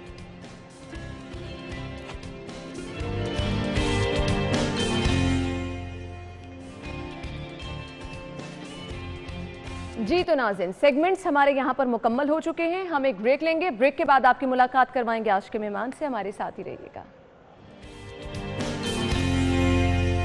तो नाज़रीन प्रोग्राम के इस हिस्से में हम फूड अथॉरिटी की खिदमात जो हैं उनके बारे में जिक्र करने वाले हैं। ये कार्रवाइयाँ जो कि आप देखते रहे माजी में फूड अथॉरिटी की जानिब से की गई, कहीं पर हमने देखा कि गैर मेयारी दूध जो कि शहर में दाखिल होता है रास्ते में ही उसकी इंस्पेक्शन की जाती है और अगर वो दूध गैर मेयारी हो तो उसको मुकम्मल तौर पर ज़ाया कर दिया जाता है। इसके साथ साथ स्लाटर हाउस और शहर में मुख्तलिफ मकामात बड़े बड़े रेस्टोरेंट्स के खिलाफ भी फूड अथॉरिटी हमें मुतहरिक नज़र आई है। लेकिन फिलहाल अभी हम जो सूरत हाल देख रहे हैं उसके मुताबिक हमें फूड अथॉरिटी का वो किरदार नज़र नहीं आ रहा। फूड अथॉरिटी की रिस्पॉन्सिबिलिटीज़ क्या हैं, किन खतूत पर फूड अथॉरिटी कार्रवाइयां कर रही है और दायरा इख्तियार क्या है। अगर कहीं पर ऐसे रेस्टोरेंट्स या फिर सेहत दुश्मन अनासर हों उनके खिलाफ अगर कार्रवाई की जाती है तो क्या सिर्फ सील की हद तक ऑप्शन है या फिर आगे कवानीन क्या है फूड अथॉरिटी के, उस पर हम बात करेंगे। हमारे साथ स्टूडियो में जो हमारे मेहमान मौजूद हैं उनका तारुफ मैं आपके साथ कराना चाहूंगी। DG food authority Rafaqat Ali Niswana साहब ने ज्वाइन किया है और इनके बारे में बताते चलूं, डीसी लिया नारोवाल के तौर पर भी अपनी खिदमात सर अंजाम दे चुके हैं, सीएम ऑफिस में भी अपनी खिदमात सर अंजाम दे रहे हैं और 6 माह से तकरीबन ये डीजी फूड अथॉरिटी की सीट पर जो है अपनी खिदमात सर अंजाम दे रही हैं। अस्सलाम वालेकुम। वालेकुम सलाम। क्या हाल चले आप? जी मैं बिल्कुल। थैंक यू सो मच, बहुत बहुत शुक्रिया आपके वक्त के लिए। आगाज यहाँ से कर लेते हैं, फूड अथॉरिटी का महकमा है, क्या क्या रिस्पॉन्सिबिलिटीज़ हैं? ब्रॉडर सेंस में तो जो पूरी पंजाब की आवाम को सेहतमंद ग़िज़ा पहुँचाना हमारा डोमेन है। इसमें सबसे पहला जो काम आता है वो है स्टैंडर्ड फॉर्मुलेशन। हमने तकरीबन 600 फूड प्रोडक्ट्स के स्टैंडर्ड फॉर्मुलेट किए, उनको अब अप्लाई करके रेगुलेट करते हैं फूड बिजनेसेस को, उनको लाइसेंस करते हैं और मुज़रे सेहत जहाँ पे भी कोई चीज़ नज़र आती है उसको तल्फ करते हैं या उसके खिलाफ एक्शन लेते हैं। ये टोटल पंजाब फूड अथॉरिटी की डोमेन है। ये पंजाब फूड अथॉरिटी की डोमेन है। अब बताइएगा, जो फूड अथॉरिटी फिलहाल कार्रवाइयाँ कर रही है, कहाँ किन किन बुनियादों पर ये कार्रवाइयाँ की जा रही है? इसमें मेन तो हमारा फोकस पहले दिन से अडल्ट्रेशन पे होता है। अनफॉर्चुनेटली पाकिस्तान में बहुत ज़्यादा फूड के महकमे को बहुत ज़्यादा सपोर्ट और पैट्रोनेज पहले हासिल नहीं होती थी गवर्नमेंट्स की, लेकिन पिछले 10 साल में ये रियलाइजेशन आई और उस वक्त से लेकर अब तक फॉर्मेटिव फेज़ चल रहा था। पंजाब फूड अथॉरिटी ने पिछले 3 साल में बहुत मैसिव लेवल पे कार्रवाइयाँ की और उसका बड़ा मैसिव इम्पैक्ट भी आया।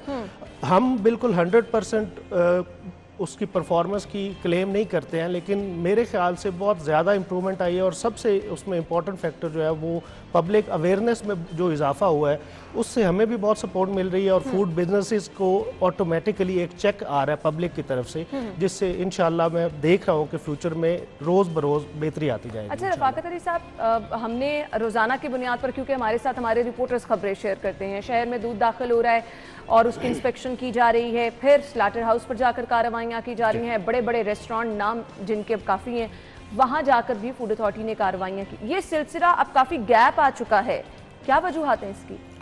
नहीं, अगर आप इसको इवेलुएट करें तो पिछले 6 महीने में हम टोटल 2,37,000 इंस्पेक्शंस अक्रॉस पंजाब कर चुके हैं और उसमें तकरीबन 21,000 जगहों पे हमें वायलेशंस मिली, जिसमें से 18,500 को हमने मुख्तलिफ इरेगुलरिटीज़ की वजह से फ़ाइन किया, 2200 प्रेमिसेस को सील किया, बिजनेसेस को हमने बंद कर दिया इरेगुलरिटीज़ की वजह से, और तकरीबन 385 प्रोडक्शन यूनिट्स की हमने प्रोडक्शन बंद कर दी उस वक्त तक जब तक वो रेगुलेशंस के मुताबिक अपनी इस्लाह नहीं कर लेते। अच्छा, अब मैं आपसे थोड़ा सा कार्रवाई का तरीक़ेकार जानना चाहूँगी। क्या सिर्फ सील किया जाता है, नोटिस दिए जाते हैं, उससे बढ़कर, क्योंकि ये सेहत दुश्मन अनासर है, इनकी एक फॉलोअप ऑपरेशन होता है ना, वो हमारे यहाँ रिवाज नहीं है। जहाँ कहीं आपने कार्रवाई की, सील किया, उनको वार्निंग दी, वापस आ गए, वहाँ पर दोबारा से वही चीज़ें शुरू हो जाती हैं। नहीं, हमारा पंजाब फूड अथॉरिटी का बेसिकली सारा मैकेनिज्म जो है ना वो ऑनलाइन इंस्पेक्शन पे बेस करता है और यही इसकी सक्सेस की अभी तक जो सक्सेस स्टोरी है उसकी रीज़न भी यही है कि उसमें जब आप ऑनलाइन उस इंस्पेक्शन को नोट कर देते हैं और उसको जो प्रेमिसेस को सील कर देते हैं तो आपका रिव्यू विजिट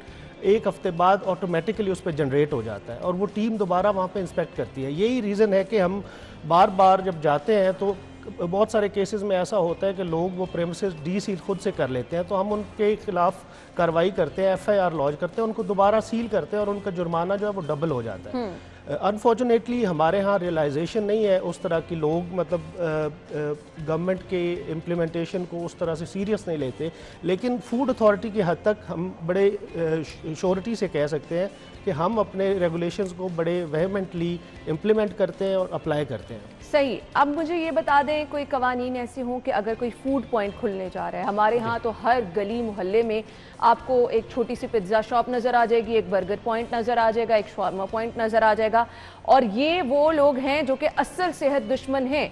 जहाँ पर हमने ये न्यूज़ भी अपने नाज़रीन के साथ शेयर की हैं कि शहर में बड़े लेवल पर मुर्दार गोश्त फराहम किया जा रहा है और यही वो जगह है जहाँ पर मुर्दार गोश्त का इस्तेमाल भी किया जाता है।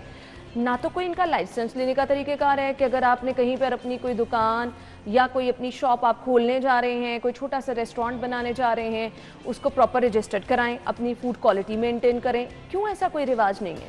इसमें मैं बताता चलूँ कि अभी तक पंजाब में 2,50,000 से ज़्यादा फूड बिजनेसेस जो हैं वो लाइसेंस हो चुके हैं और इसको बड़ा वेहमेंटली हम प्रोसीड कर रहे हैं लोगों के साथ। जो भी बिजनेसेस नए खुलते हैं उनको हम कन्विंस करते हैं कि आप लाइसेंस करें, अगर वो नहीं करते तो अल्टीमेटली हम उनका बिज़नेस ख़त्म भी कर देते हैं।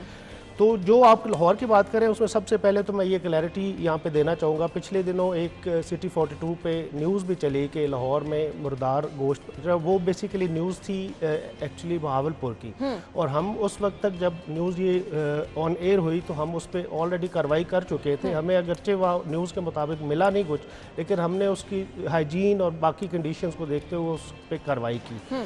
तो एक तो ये है कि लाहौर में जो आप बात करी हैं, लाहौर में बहुत सारे, बावजूद लाहौर में बहुत सारे पॉइंट ऐसे हैं, लाहौर में बहुत सारे कंजस्टेड एरियाज हैं। उसमें जो हमने 2-3 इफेक्टिव जो एक्शंस अभी तक किए हैं, उसमें सबसे इंपॉर्टेंट है कि हमने एंट्री पॉइंट्स पे अपनी mobile labs, 6 entry points Lahore के जो है मोबाइल लैब्स वहाँ पे खड़ी कर दी हैं। मिल्क अडल्ट्रेशन लाहौर का सबसे बड़ा इशू है जिसको हमने फोकस किए हुए हैं, और हम तकरीबन पिछले 6 महीने में वहाँ पे 6,40,000 लीटर्स के करीब डिस्कार्ड कर चुके हैं जो मुजरे से दूध लाया जा रहा था लाहौर में।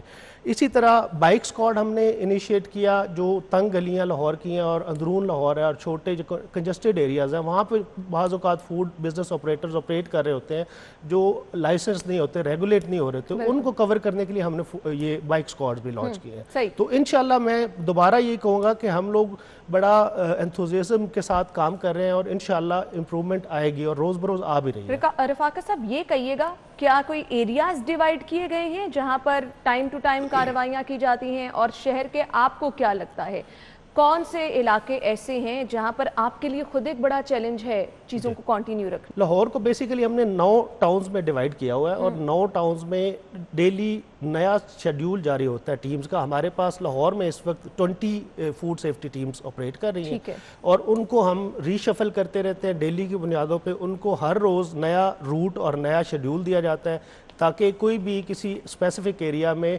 एक्लेमेटाइज ना हो जाए, वहाँ पे उसकी कोई एफिलिएशन डेवलप ना हो जाए। इस चीज़ को इंश्योर करने के लिए हमने अपने SOPs में ये रखा हुआ है कि ये डेली बेसिस पे इनकी शिफ्टिंग्स होती रहती है एक एरिया से दूसरे एरिया। अब उन 9 टाउन्स को हम कोशिश करते हैं कि कवर करें। अभी हमने रिसेंटली एक एक्सरसाइज की है, उसमें हमने ये किया है कि हमने इवेलुएट किए अपनी परफॉर्मेंस को और उसमें हमने देखा है कि जितने लोग जिनकी पिछली 3 या 4 इंस्पेक्शंस में हमें उनकी मुसलसल इम्प्रूवमेंट नज़र आई है, तो उनको अब हमने ग्रीन लिस्ट में शामिल कर दिया, क्योंकि ये एक इम्प्रेशन गलत सा है कि फूड अथॉरिटी के पास बहुत ज़्यादा रिसोर्सेज और ह्यूमन रिसोर्स है।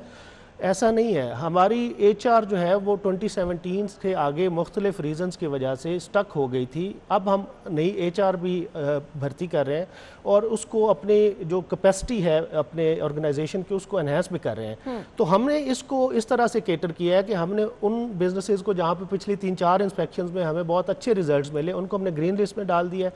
उससे जो नीचे वाली लिस्ट है वो येलो लिस्ट है, उससे नीचे रेड लिस्ट है। सही।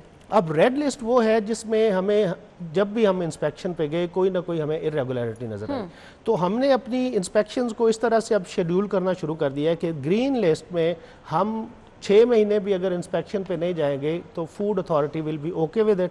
लेकिन जो येलो और रेड लिस्ट है उसको हम बड़ा रेगुलरली वीकली बेसिस पे या मंथली बेसिस पे उसको इंस्पेक्ट करेंगे और उसकी इम्प्रूवमेंट जब तक ग्रीन लिस्ट में शामिल होने तक नहीं हो सकेगी तो उसको हम मॉनिटर करते हैं। यानी इसके लिए प्रॉपर हिकमत अमली बनाई गई है। बहुत सारे प्रोडक्शन यूनिट खास तौर पे मैं यहाँ पे जिक्र करना चाहूँगी, स्पेशली बेकरीज के हैं जहाँ पर हमने देखा फूड अथॉरिटी ने कार्रवाई की तो पता चला जी वहाँ पर तो गंदे अंडों का इस्तेमाल किया जा रहा था, वहाँ पर चूहे दंदनाते फिर रहे थे और पास ही बेकरी आइटम्स तैयार की जा रही थी।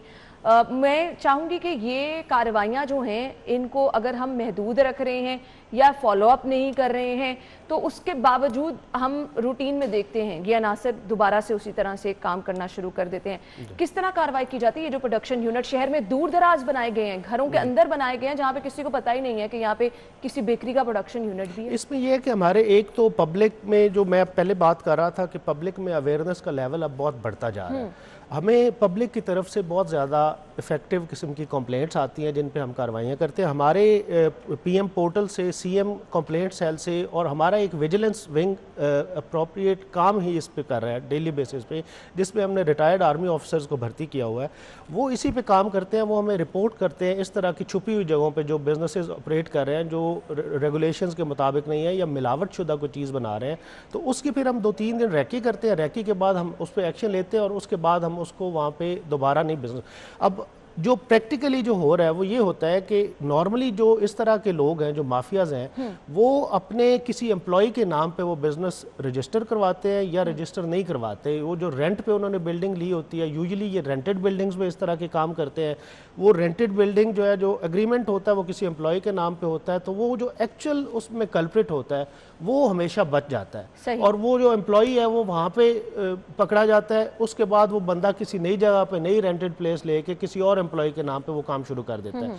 तो वी आर विजिलेंट, हम इसको, हमारा एक रेगुलेटेड सिस्टम है, उसमें विजिलेंस विंग हमारा डेली बेसिस पे रिपोर्टिंग करता रहता है। ऐसा नहीं है, अब इस तरह की कोई सिचुएशन नहीं है कोई खुल्लम खुला कोई बैठ के एडल्ट्रेशन करता रहेगा और कोई उसको चेक नहीं करेगा, ये बिल्कुल नहीं है। इसमें अब हमने जो एक एडल्ट्रेशन को कैटर करने के लिए और एक मूव किया है वो ये है कि हमने गवर्नमेंट को एक अमेंडमेंट के लिए रिक्वेस्ट की है जिसमें हम इसको एडल्ट्रेशन को नॉन बेलेबल ऑफेंस के तौर पे लाना चाह रहे हैं। होना भी चाहिए जी, और क्योंकि होता ये है कि वो 6 महीने 8 महीने बाद वो बंदा बेल पे बाहर आ जाता है और वो फिर दोबारा इस तरह की एक्टिविटीज में। बिल्कुल ऐसे ही है। अच्छा जी, अब गैर मेयारी दूध के खिलाफ जो कार्रवाई की जाती है, क्या वो सिर्फ शहर के एंट्री पॉइंट में नाकों तक महदूद है कि मिल्क शॉप पर भी जाके कार्रवाई? नहीं, ये 6 हमारी मेडिकल लैब्स हैं जो एंट्री पॉइंट्स पे मौजूद होती हैं। ये एंट्री के पे चेक के बगैर किसी व्हीकल को एंटर नहीं होने देती लाहौर में। इसका हरगिज़ मतलब ये नहीं है कि उसके बाद हम लाहौर में चेक नहीं करते, क्योंकि हमें रिपोर्ट इस तरह के भी इवेंट्स हुए और हम बेसिकली जब किसी माफिया को पकड़ते हैं तो हम पूरी उसकी फिर इंस्पेक्शन में जाते हैं, पूरी डिटेल्स में जाते हैं। तो हमें इस तरह की चीज़ें भी सामने आई कि ये लोग वहाँ से खालिश दूध ओके करवा के आगे किसी जगह लाहौर के सेंटर में आके किसी जगह पे इन्होंने दूसरी एडल्ट्रेटेड मटेरियल रखा होता था, उसको उसमें शामिल करके तो आगे ये डिस्ट्रीब्यूट कर देते थे उसकी क्वांटिटी बढ़ा के। तो हमने इस चीज़ को कैटर करने के लिए हम मिल्क शॉप्स को भी डेली बुनियाद पे हम करते हैं और वही उसमें क्राइटेरिया रखा हुआ है कि मिल्क शॉप्स को भी अब हमने कैटेगराइज कर लिया कि कौन सी ग्रीन मिल्क शॉप्स हैं जो जहाँ पे हमेशा खालिश दूध हमें मिला और उसमें कोई इरेगुलरिटी नहीं मिले, और कौन सी जो येलो में है, कौन सी रेड में है। तो रेड वालों को हम फोकस करते हैं और कोशिश हमारी यही है कि लाहौर को मिल्क एडल्ट्रेटेड मिल्क से पाक कर सकें। सही। अच्छा, इसके खिलाफ हमने देखा सुपर स्टोर्स पे फूड अथॉरिटी ने कार्रवाइयाँ की जहाँ पर दावा ये किया गया था कि जो गैर मेयारी ऑयल है उसकी प्रोडक्शन मुकम्मल तौर पर बंद कर दी जाएगी। पॉसिबल नहीं नज़र आया ऐसा कहीं पर भी। देखिए, ऑयल और मिल्क एडल्ट्रेशन जो है ये दो इतने बड़े इश्यूज हैं हमारे सोसाइटी के कि ये हमारी जनरेशन्स को तबाह कर सकते हैं। इस पे हम बिल्कुल फोकस किए हुए हैं। ऑयल की एडल्ट्रेशन में सबसे जो बड़ा इशू आ रहा है वो ये आ रहा है कि उसमें जो रिस्ट्रिक्शन जो है वो 2-3 डिपार्टमेंट्स के पास चली जाती है। उसको अभी जो प्रेजेंट गवर्नमेंट है, इनकम्बेंट गवर्नमेंट में चीफ मिनिस्टर साहब का और प्राइम मिनिस्टर साहब का खास तौर पे बड़ा फोकस है मिल्क की एडल्ट्रेशन और ऑयल की एडल्ट्रेशन को रोकने के लिए। तो हम इस पे बड़ा एक कॉम्प्रिहेंसिव स्ट्रेटजी भी बनाई हुई है लाइफ स्टॉक डिपार्टमेंट और एग्रीकल्चर डिपार्टमेंट के साथ मिलकर। अच्छा, ऑयल कंपनियां जो हैं इनको क्या लूप में नहीं लिया जाता है इनसे इंग्रेडिएंट्स के बारे में, या फिर जब ये मार्केट में अपना ऑयल पहुंचा रहे हैं उससे पहले क्या फूड अथॉरिटी का इनसे कोई लिंक नहीं है? जो एस्टेब्लिश्ड ऑयल कंपनीज हैं उनका ऑयल जो है वो कंपैरेटिवली बेहतर होता है। हमारा इस वक्त मेन इशू ये है कि हमारे यहाँ जो रिफाइंड ऑयल है वो बहुत ज़्यादा मार्केट में आता था पहले। अब उस पर इतनी सारी कार्रवाइयाँ हुई हैं, हम आहिस्ता आहिस्ता उनकी जड़ों तक पहुंच गए और हमने ये देखा कि जो फैट रेंडिंग यूनिट्स हैं वहाँ से भी जो कि बायोडीज़ल के लिए ऑयल यूज़ होना था उस ऑयल को भी रिफाइन करके मार्केट में लाया जाता था। अच्छा। नई पैकिंग से। और ये यूजुअली उस जगह पे होता है, ये बड़े स्टोर्स पे आपको नहीं मिलेगा। ये ऑयल आपको मिलेगा उन छोटे छोटे एरियाज में जहाँ पे यूजुअली रेगुलेटरी मैकेनिज्म गवर्नमेंट का वीक होता है। तो हमने इनको फोकस किया, इनसे हमने आगे इनकी डिस्ट्रीब्यूशन चेक की, जहाँ पे डिस्ट्रीब्यूट करते थे वहाँ से उठाए, उनके खिलाफ एक्शन लिया। तो इस पे अब बहुत बड़ा स्ट्रॉन्ग चेक है। इसी तरह रेंसिडिटी जो है वो हमारा बहुत इशू है। फ्राइंग हमारा कल्चर है, बहुत ज़्यादा हम लोग फ्राइंग करते हैं हर चीज़ को। तो फ्राइंग में सबसे बड़ा प्रॉब्लम आता है कि ऑयल की रेंसिडिटी का ये मतलब है कि जब एक ऑयल की मिकदार ख़त्म हो जाती है कि वो मुज़रे सेहत होना शुरू हो जाता है तो उसको रेंसिड ऑयल कहते हैं। उस की हमने एक रेगुलेटेड स्टैंडर्ड बनाया हुआ है। उस स्टैंडर्ड को हम पूरे अपने रेस्टोरेंट्स में और आपके होटल्स में रेगुलेट करते हैं। और अब मैं बड़े वसूख के साथ कह सकता हूँ कि लाहौर में किसी भी रेस्टोरेंट पे आपको रेंसिड ऑयल नहीं मिलेगा। ये हमने इंश्योर किया है। और दूसरी जो इसकी चेन है ये फैट रेंडिंग यूनिट से और बायोडीजल वाले ऑयल से दोबारा रिफाइन करके उसको मार्केट में लाने का, उस पे हम ऑपरेशंस करते हैं जिसमें हमारा विजिलेंस विंग जो है वो बहुत ज़्यादा रिपोर्टिंग करता है और हम एक्शन देते हैं। सही। डीजी साहब हमारे साथ मौजूद हैं, हम गुफ्तगू का सिलसिला आगे बढ़ाएंगे। फिलहाल ब्रेक लेनी है, ब्रेक लेंगे, ब्रेक के बाद ज्वाइन करते हैं, हमारे साथ रहिएगा।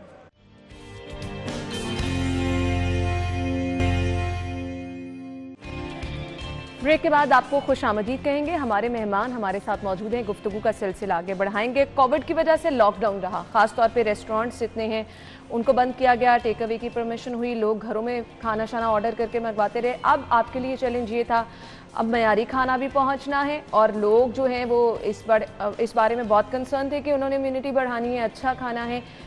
इस दौरान सारी इंस्पेक्शन कैसे की? ये बहुत बड़ा चैलेंज था मेरे लिए। जब मैंने ये चार्ज संभाला तो उस वक्त कोविड की पोजीशन बहुत ख़राब थी लाहौर में, ख़ास तौर पे इन्फेक्टिविटी रेट बहुत ज़्यादा था और फूड बिजनेसेस ऑलरेडी जो डिक्लाइन पे जा रहे थे, दे वर गोइंग इन लॉस। तो हमारे लिए ये बहुत बड़ा चैलेंज था कि किस तरह से इनकी क्वालिटी को भी इंश्योर किया जाए और बहुत ज़्यादा इन पे एक्शंस भी ना लिया जाए ताकि इनको मज़ीद नुकसान ना पहुंचाया जा सके। बिज़नेस सर्वाइवल के लिए उनके ज़रूरी था और मेरे लिए इसलिए भी बड़ा चैलेंज था कि मैंने अपनी परफॉर्मेंस को भी इस तरह से प्रेजेंट करना था कि एक चैलेंजिंग जॉब है डेफिनेटली।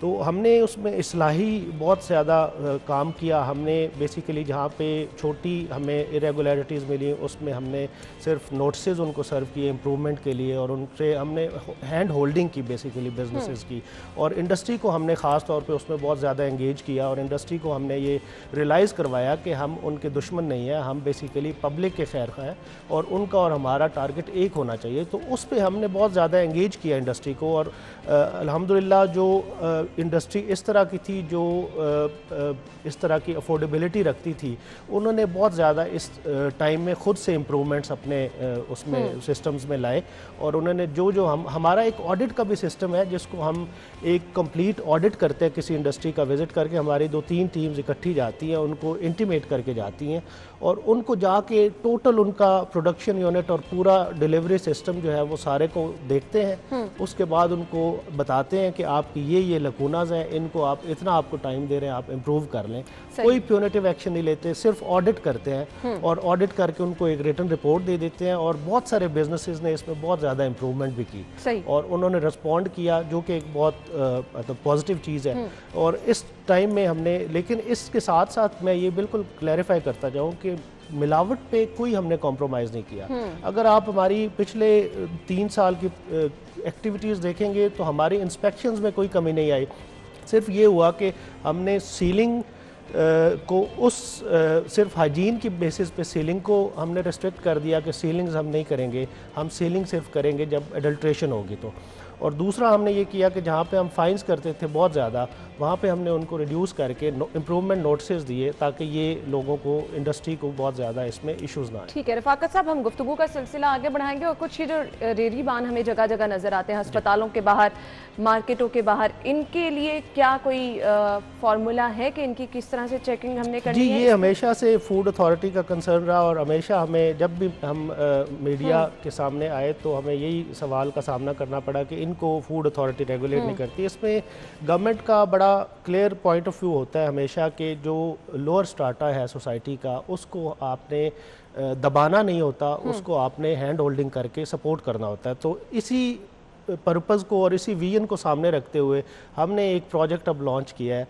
उसमें हमने फूड मॉडल कार्ट के नाम से एक प्रोजेक्ट लॉन्च किया है जिसमें हम, ये टोटल स्पॉन्सर्ड प्रोजेक्ट है, पब्लिक एक्सचेकर पे इसका कोई बर्डन नहीं है। इस प्रोजेक्ट की डिटेल्स मैं आपसे जानती हूँ, अब रेडी बानों के हवाले से आप बता रहे थे। जी, मैं बता रहा था कि हमने एक प्रोजेक्ट अभी इनिशिएट किया है जिसको हमने नाम दिया है food stall, model food stall का। ठीक है। और इसमें हम कवर कर रहे हैं उस स्ट्रेटा को जो नॉर्मली बहुत गंदी सी रेडियों पे गंदी सी चीज़ें रख के बैठा होता है और ये हम फूड ग्रेड हमने कार्ट्स बनाई है। और ये प्रोजेक्ट की खूबसूरती ये है कि ये उस स्ट्रेटा को डील कर रहा है जो हमेशा से हमारे लिए क्वेश्चन मार्क रहा, पंजाब फूड अथॉरिटी के लिए भी, और इस तरह की चीज़ें छोटे एरियाज़ में वो डिस्ट्रीब्यूट कर रहे थे जो मुज़र सेहत भी होती थी। तो ये फूड ग्रेड कार्ट हम फ्री ऑफ कॉस्ट देंगे डिज़र्विंग लोगों को। इसका प्रॉपर एक प्रोसेस होगा, फ्री ऑफ कॉस्ट देंगे और ये स्पॉन्सर्ड प्रोग्राम है। ये इसमें पब्लिक एक्सचेकर, सबसे इसकी जो अच्छी बात है, पब्लिक एक्सचेकर भी शामिल नहीं है। ये हमारी जो कंपनीज़ और बिजनेसेस हैं उनकी तरफ से स्पॉन्सर होंगे और ये हम इनको डिस्ट्रीब्यूट करेंगे हमारी मार्केट्स में जहाँ जहाँ ये मौजूद होंगे। जो भी डिज़र्विंग होगा, डिज़र्विंग से मुराद जब मैं डिज़र्विंग कहता हूँ तो उसका क्राइटेरिया ये है कि वो प्रोग्रेसिव भी हो और उसको हम सबसे पहले उसको ट्रेन करेगी food authority free of cost और उसको ट्रेनिंग दे के उस कार्ड को किस तरह से यूज़ करना है, किस तरह से मेंटेन करना है और उसने किस तरह से प्रोडक्ट को करना है। ये लाइसेंस्ड बिजनेसेस होंगे पंजाब फूड अथॉरिटी के साथ। तो इस तरह से हम इनको एक इंसेंटिव दे के फ्री ऑफ कॉस्ट कार्ड का, और मॉडल कार्ड होगी, ये फूड ग्रेड कार्ड होगी जो इंटरनेशनल स्टैंडर्ड्स के मुताबिक होती है। और इसको हम एक इंसेंटिवाइज करके इन लोगों को रेगुलेटरी मैकेनिज्म में ला रहे हैं ताकि ये हमेशा के लिए बिला शुबा बहुत ज़रूरी है, क्योंकि हमारे यहाँ बहुत सारे लोग ऐसे हैं जो फैक्ट्रियों में काम करते हैं, अस्पतालों के मुलाजमीन हैं, वो इन्हीं जगहों से खाना लेकर खाते हैं और फिर हम देख रहे हैं उसी तरह से रेशो भी बढ़ती जा रही है लोगों के बीमार होने की। एक बहुत अहम काम है जी लेबलिंग के हवाले से, प्रोडक्ट्स जो आपकी स्टोर्स में होती हैं, डेट उसके ऊपर मेंशन करना, लेबल मेंशन करना, इसके लिए क्या क्राइटेरिया है? क्योंकि आपको नहीं पता आप जो चीज़ खरीद रहे हैं उसकी क्या डेट है, एक्सपायरी डेट कहीं पे मेंशन है, कहीं पे है ही नहीं। इसमें सबसे पहले तो मैं पब्लिक को बिल्कुल दरख्वास्त करूँगा, रिक्वेस्ट करूँगा कि आप सबसे पहले तो ये आदत बनाएं कि आपने जब भी कोई प्रोडक्ट ख़रीदना है तो आपने उसका लेबल ज़रूर पढ़ना है, और लेबल को जब आप पढ़ना शुरू करेंगे तो फिर आपको आइडिया होगा कि इस प्रोडक्ट में ये चीज़ है या नहीं है। तो जब आपकी पब्लिक ये चीज़ें करना शुरू कर देगी, उसके बाद आपके लिए जो फूड बिजनेसेस हैं उनके लिए ये चीटिंग करना या डिसीट करना पब्लिक को ये बहुत मुश्किल हो जाएगा। जब फूड अथॉरिटी का क़याम हुआ था तो उस वक्त बहुत ही इलीगल प्रैक्टिसेस की भरमार थी और हर बंदे का जो दिल करता था वो अपने प्रोडक्ट के ऊपर लिख देता था। सो मच सो कि जो चीज़ उसमें नहीं होती थी वो भी उन्होंने इंक्लूड की होती थी इंग्रेडिएंट में। बिल्कुल। अब जब पंजाब फूड अथॉरिटी ने ये सारा रेगुलेट करने की कोशिश की और इन्होंने लेबलिंग के पूरे हमने रेगुलेशंस बनाए, उसके मुताबिक हमने रेगुलेट किया, तो हमें पता चला कि बहुत सारी चीज़ें हैं जिसमें बहुत सारे प्रोडक्ट्स हैं जिसमें मुज़र सेहत चीज़ें पाई जाती हैं और वो उसके ऊपर लिखते भी नहीं हैं। तो इस तरह की बहुत सारी एग्जांपल्स हमने सेट की जिसमें हमने इवन इंटरनेशनल जो प्रोडक्ट्स थे, इंपोर्टेड प्रोडक्ट्स थे, उनसे भी हमने इंश्योर किया कि वो उर्दू में इसके ऊपर लिखेंगे कि ये जो आइटम है, ये जैसे आपके एनर्जी ड्रिंक्स हैं उनके ऊपर हमने इंश्योर करवाया कि आपने लिखना है कि ये हामला ख़वातीन के लिए और बच्चों के लिए मुज़र सेहत है, ये उनके लिए इफेक्टिव नहीं है। तो इस तरह की चीज़ें हमने इम्प्लीमेंट करवाई। ये बहुत हम अभी तो बहुत आगे आ चुके हैं। हमने जब ये इनिशिएट किया तो बहुत बुरे हालात थे। अभी तो अल्हम्दुलिल्लाह आपको मार्केट में जितने प्रोडक्ट्स मिलेंगे, ख़ास तौर पे जैसे आप स्टोर्स की बात कर रहे थे, तो स्टोर्स बहुत ज़्यादा हमारी विजिलेंस की वजह से बहुत ज़्यादा अवेयर हो गए हैं और वो अब इस तरह का प्रोडक्ट अपने पास रखते ही नहीं। लेकिन यहाँ पे कुछ लोगों की भी रिस्पॉन्सिबिलिटी होनी चाहिए, जो चीज़ें खरीदने जा रहे हैं कम से कम वो पूरा पढ़ के लेबल जो है फिर किसी चीज़ की खरीदारी करें। अकबरी मंडी में एक बहुत बड़ा इशू रहा था, लाल मिर्चें जो हैं उसमें बुरादा का इस्तेमाल किया जाता था, कलर चढ़ा दिया जाता था, फिर यही सेम चीज़ें की जा रही थी चाय की पत्ती के साथ। और अब हम देख रहे हैं वो जो अकबरी मंडी में कार्रवाइयाँ थी वो भी कहीं कम नज़र आ रही हैं।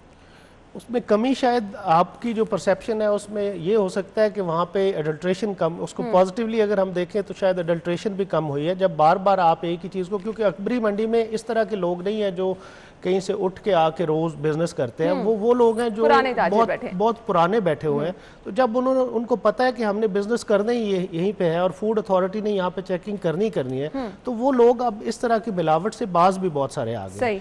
अब ये किसी कोई बंदा एडल्ट्रेशन नहीं कर सकता। और एक जो अचीवमेंट मैं हमेशा कहता होता हूँ पंजाब फूड अथॉरिटी की तरफ से, वो ये है कि अभी आप मार्केट में देखेंगे हमने लूज प्रोडक्ट्स की सेल पे पाबंदी लगा दी थी। अभी आपको loose ketchup, loose spices, loose masala जात कोई भी चीज़ आपको खुली पड़ी नहीं मिलेगी, इवन चाय की पत्ती भी। ये सारी पैकिंग में होगी। अगर ट्रांसपेरेंट पैकिंग होगी तो उसके ऊपर भी उसका सोर्स और उसका वो लिखा होगा कि ये कहाँ से मैंने खरीदी है। बिल्कुल। तो ये चीज़ें हमने इंश्योर कर दी है। ये हम बड़े चैलेंज करते हैं कि हम और चीयर भी करते हैं कि हमारी ये अचीवमेंट है कि हमने इस सिस्टम को अगर कहीं पे शहरी ये कहते हैं कि ऐसी चीज़ें मौजूद हैं जिसके ऊपर ना तो सोर्स लिखा है ना तो लेबलिंग प्रॉपर है, तो कोई आपका ऐसा हेल्प सेंटर, शिकायत नंबर जहाँ पर लोग अपनी शिकायत जी बिल्कुल हमारा गैर मेयारी खाने की वजह से, हमारा ऑनलाइन नंबर भी है, हमारे ईमेल एड्रेस भी है, पोर्टल भी है, कंप्लेंट्स आती भी है हमें बहुत सारी। आपको मैं पहले बता रहा था कि पब्लिक में अवेयरनेस का इस तरह का लेवल हो गया है कि हमें लोग बाकायदा आके ऑफिस और उस पोर्टल पे कंप्लेंट्स करते हैं कि जी यहाँ पे ये मैंने देखा, आप इसको चेक करें। चलिए जी, जिन लोगों को शिकायत हैं अपनी गली मोहल्ले आसपास बेकरी प्रोडक्शन यूनिट से, तो शिकायत सेल जो है, हेल्पलाइन नंबर जो है, वहां पर आप कॉल करके अपनी शिकायत जो है फूड अथॉरिटी को दर्ज करा सकते हैं। रफाकत साहब, मैसेज क्या होगा इन दी एंड आपका लाहौरियों के लिए? जी, मैं सबसे पहले तो जो पहले मैंने बात की कि आप पब्लिक से मेरी रिक्वेस्ट है कि आपने जब भी कोई प्रोडक्ट ख़रीदना है तो उसमें आपने लेबल को ज़रूर पढ़ना है। जब भी आप मार्केट में जाएंगे, आप लेबल को जब पढ़ना शुरू करेंगे तो आपको ख़ुद से अंदाज़ा होना शुरू हो जाएगा कि ये इस प्रोडक्ट को जिसको मैं ख़रीद रहा हूँ, हमारे यहाँ अनफॉर्चुनेटली लोग बॉदर ही नहीं करते। जब आप ग्रॉसरी के लिए जाते हैं या मुख्तलिफ स्टोर्स पे जाते हैं चीज़ें ख़रीदने, तो आप जस्ट 3-4 चीज़ें उठा के उसको बस ले के आ जाते हैं। आपने कभी बॉदर नहीं किया कि इसका कोई कंपेटिटर मार्केट में है या नहीं है, या इसको अगर इससे कोई बेहतर प्रोडक्ट भी हो सकता है। तो उन दोनों का कंपैरिजन जब आप करेंगे फिर आपको आइडिया होगा कि इसमें से बेहतर कौन है। और सबसे पहले तो मैं ये मैसेज देना चाहता हूँ, जिस पे अभी तक बहुत ज़्यादा हमें कोई रिस्पांस नहीं पब्लिक की तरफ से मिला। अभी इसकी एक मिसाल मैं ये देना चाहूँगा कि जो भी हमारे पास इस तरह की कंप्लेंट्स आती हैं रिगार्डिंग लेबलिंग, वो हमेशा उस बंदे की तरफ से आती हैं जो बाहर कहीं रह रहा होता है, अब्रॉड। अच्छा जी, वो लोग क्योंकि उनकी आदत होती है वहाँ पे लेबलिंग को देखना, वो जब यहाँ पे आते हैं तो यहाँ पे प्रोडक्ट्स को देखते हैं। हमें अभी रिसेंटली एक बहुत रिनोन्ड स्टोर था, वहाँ की कंप्लेंट आई कि जी यहाँ पे जो ये फ़लाँ प्रोडक्ट है इसमें सूअर का गोश्त इन्होंने मेंशन किया हुआ है लेबल में कि ये यूज़ हो रहा है। तो हमने फिर उस पर एक्शन किया, और उनको भी नहीं, हमारे यहाँ ये भी एक इशू है कि उनको भी नहीं पता था कि ये इस प्रोडक्ट में ये चीज़ है। तो ये चीज़ें जो है, ये पब्लिक अवेयरनेस जो है वो सबसे की है टुवर्ड्स न्यूट्रिशियस फूड और हेल्दी फूड और सेफ फूड। तो इसलिए पब्लिक की अवेयरनेस को मैं हमेशा कहता हूँ, उसमें हमें आपकी भी मदद की ज़रूरत होती है। हमें बहुत ज़्यादा ओनरशिप मिलती है मीडिया से, आप लोग हमारी एक्टिविटीज़ हाईलाइट करते हैं, उससे भी लोगों में अवेयरनेस क्रिएट होती है कि किस चीज़ में किस चीज़ की मिलावट हो रही है। बिल्कुल, और मकसद भी इसका यही होता है कि कम से कम लोगों को भी बताया जाए कि उन्होंने भी कुछ अपनी रिस्पॉन्सिबिलिटी समझनी है। अगर कहीं जा रहे हैं, अगर कहीं से खाना उन्होंने खाना है, कोई चीज़ खरीदनी है, तो कम से कम जो चीज़ का मयार है उसका जायजा लेना उनकी भी रिस्पॉन्सिबिलिटी है। Thank you so much Rafaqat साहब, बहुत बहुत शुक्रिया आपका, आपके वक्त का शुक्रिया। नाज़रीन, हम चलते हैं एक ब्रेक की तरफ, और ब्रेक के बाद आपको शो में एक बार फिर से ज्वाइन करेंगे, हमारे साथ रहिएगा।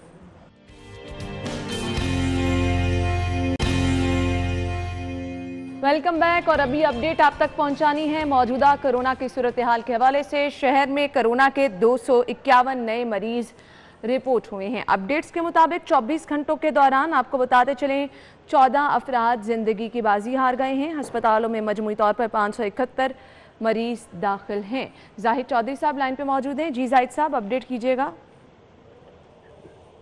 जी, कोरोना वायरस की जो तीसरी लहर के दौरान शिद्दत है उसमें बतदरीज कमी देखने में आ रही है, और न सिर्फ जो है वो अस्पतालों में जेर इलाज मरीजों की तादाद कम हो रही है, बल्कि इसके साथ साथ जो नए मरीज हैं उनकी तादाद में भी कमी आ रही है। गुज़श्ता 24 घंटे के दौरान भी शहर में 251 नए मरीजों की तस्दीक की गई और 14 अमवात रिपोर्ट हुई हैं। अस्पतालों में 571 मरीज जेर इलाज हैं, जिनमें से 157 जो है उनकी हालत तशवीशनाक है और वो वेंटिलेटर पर हैं।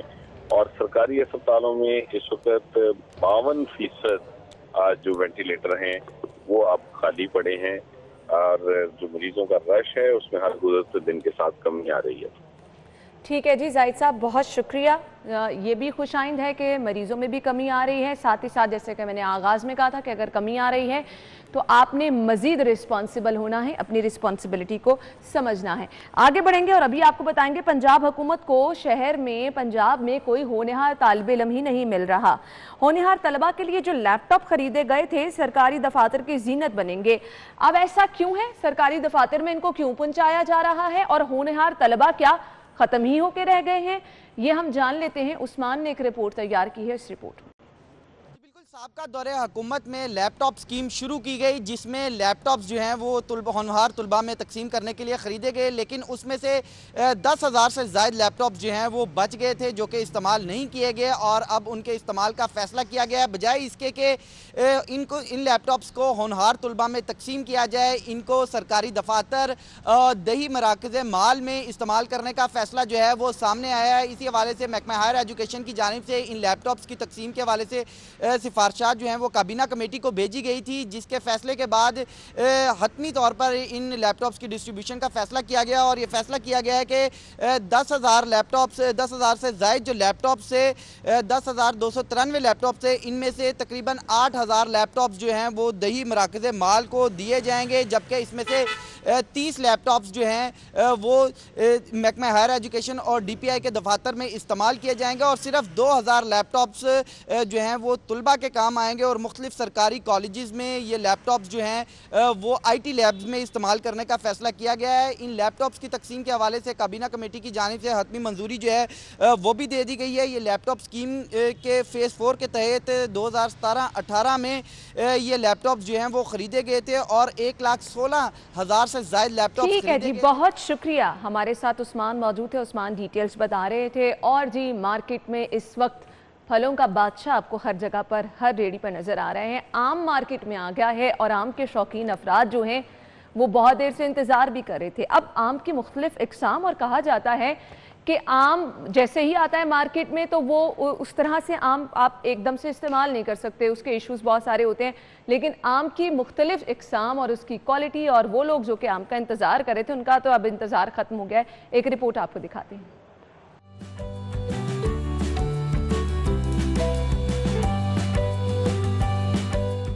आम अपने रस भरे जायके की वजह से हर खासों आम की पसंद है। गर्मियों की ये सौगात मार्केट की जीनत बनना शुरू हो गई। आम की दर्जनों इकसाम है, इनमें सिंदड़ी, नीलम, चौंसा, अनवर अटोल, दोसहरी, लंगड़ा, गुलाब खासा, सरोली, देसी आम और दीगर शामिल हैं। आम के साइज और जायके के एतबार से हर किसी की अपनी पसंद है। मार्केटों में देसी, सरोली और सिंदड़ी आम के ठेले लग गए। इनकी सहर अंगेज खुशबू ने शहरियों को अपनी जानिब माइल कर लिया। मेरा भी पसंदीदा फल जो है ना वो आम भी है, बड़े शौक से खाता हूँ, लेके भी जाते हैं। आम तो सबकी पसंदीदा का फल है, पर है महंगा अभी बहुत ज़्यादा है, 100 रुपये किलो दे रहे हैं। माहिरीन के मुताबिक आम में 20 से ज़ायद विटामिन और मादनियात। जी तो नाज़रीन, इसी के साथ ही प्रोग्राम का वक्त पहुंचा। अपने इख्तिताम को अपना ख्याल रखेगा, इजाज़त दीजिए, अल्लाह हाफ़िज़।